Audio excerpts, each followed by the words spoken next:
Hello everyone, welcome to back my YouTube channel after a long time and आज गोटे नुआ topic विषय कथा बा से टॉपिकटा अछि आम भाषा आम परिचय की।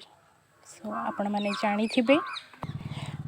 जानिथिबे प्रथम विश्व ओडिया भाषा सम्मेलन आमर अनुष्ठित होइथिला गत फेब्रुआरी 3 रु 5 तारिख ओडिशार प्रथम विश्व भाषा सम्मेलन से विषय दुई लाइन कहबा। सो स्टार्ट करवा से विषय दुई लाइन कहूँ फास्ट आम गोटे श्लोक आरंभ करवा। चलतु सुंदर तर पिनाकधर हर सुंदर तर पिनाकधर हर गंगाधर गज चर्मांबरधर गंगाधर गज चर्मांबरधर चंद्रचूड़ शिव शंकर पार्वती चंद्रचूड़ शिव शंकर पार्वती रमण निनागे नमो नमः रमण निनागे नमो नमः। प्रथम विश्व ओडिया भाषा सम्मेलन उपलक्षे भाषाविद एवं साहित्यिक मानक सह लोकाभवन कन्वेंशन सेंटर सम्मेलन कक्षरे आलोचना होइथिला। एथिरे मुख्यमंत्री मुख्य परामर्शदाता सीआर बालकृष्णन मध्य अध्यक्षता करथिले। ओडिशार ओडिया भाषार प्राचीनता प्रासंगिकता एवं भविष्यत कार्यपंथा नहीं सम्मेलन में उल्लेख करथिले। राज्य में प्रथम थर पई एभली सम्मेलन आयोजन होइथिबारु समस्तक सहयोग लोड़ीथिले। ओडिया विश्व भाषा सम्मेलन विषय किछि तथ्य बहुत संक्षिप्त आसीबा आमर विषय को जहाँ अच्छी आम भाषा आम परिचय की प्रश्नवाची सृष्टि करुच्ची। आजिकल समाज रे जेते लोक जेते ऊपर को उठुचंती निज मातृभाषा को प्राधान्य देवा अपेक्षा विदेशी भाषा को आपणे नौछंती। सेइथिपय आज ये प्रश्नवाची आम भाषा आम परिचय की। सो स्टार्ट करवा आज टॉपिक उपरे माँ और मातृभाषा उभय परिपूरक। मनुष्य तार माँ को जेतिकी भल पाए तार मातृभाषा को मध्य सेतिकी भल पाए। हृदयर समस्त कथा को से मातृभाषा माध्यम सुंदर भाव व्यक्त करें। जदि आपण किसी व्यक्त करने को चाहते कि क्या सह कि कथबार्ता करने को चाहते कथोपकथन साहय कि बुझेबा चाहते ताहले निज मातृभाषा ठू अधिक भल भाव आउ कौन भाषा बुझे पारे ना। देन अच्छी भाषा केवल आदान प्रदान नुहे यह समाज विकास माध्यम अटे। यह समाज विकास साधन माध्यम अटे। समाज विकास रे भाषार गुरुत्वपूर्ण भूमिका रही। भाषा शिक्षा एवं समर्थन को उत्साहित करने पाई सरकार एवं अण सरकारी संगठन नीति घोषणा करने को यही दिन को पालन करती।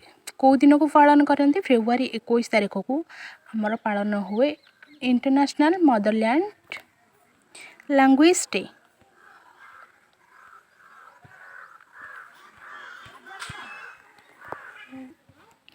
बहुभाषी शिक्षा को आग को बढ़ावाई गुणात्मक शिक्षा एवं शिक्षार विकास को समर्थन करने वैषयिक शिक्षार भूमिका संपर्क में सचेतन कराइबार आवश्यकता रही अछि। मातृभाषार उन्नति हेले ए जातिर मध्य विकास होता है। तेणु स्वभाव कवि गंगाधर मेहर कविता अनुଯାयी उच्च हेबापाई कर जेबे आशा उच्च कर आगे निज मातृभाषा। जदि तुम जीवन में केबे उच्च होगा को आशा करुछ तेबे प्रथम निज मातृभाषा को उच्च कर। अर्थात मनुष्यर प्राथमिक आवश्यकता अन्न वस्त्र भली मातृभाषा मध्य एक आवश्यकता। जो लोकर मातृभाषा प्रति ममता नहीं ताकू केबे देशभक्त कह जाई पारे ना। ज्ञानी लोक माने मातृभाषार प्रचार प्रसार को प्राधान्य देउना। प्रथमतः आलोकपात करबा जे मातृभाषा रे मनुष्य जो मूर्ति हुए अन्य कौनसी भाषा रे ताहा होए नाही।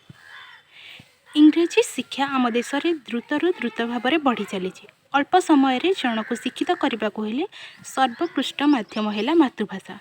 कारण मातृभाषा माध्यम से सहजरे सबकिछि बुझी पारे।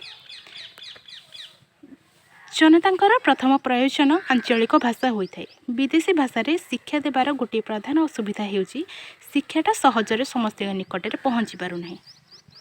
आम समाज रे समस्ते तो सेतिकी उच्च शिक्षित नुहंती ना, तेणु मातृभाषा निहाती जरूरी से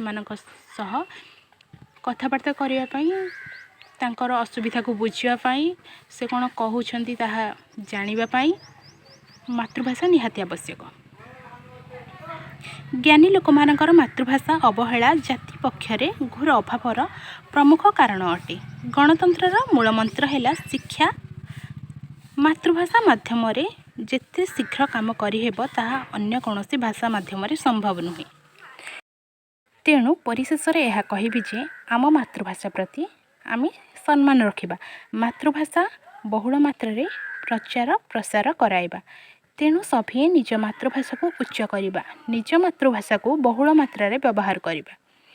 आम निज जन्म माटी रे रही था कि विदेश रे रही था, मातृभाषा को व्यवहार करवा नितांत आवश्यक।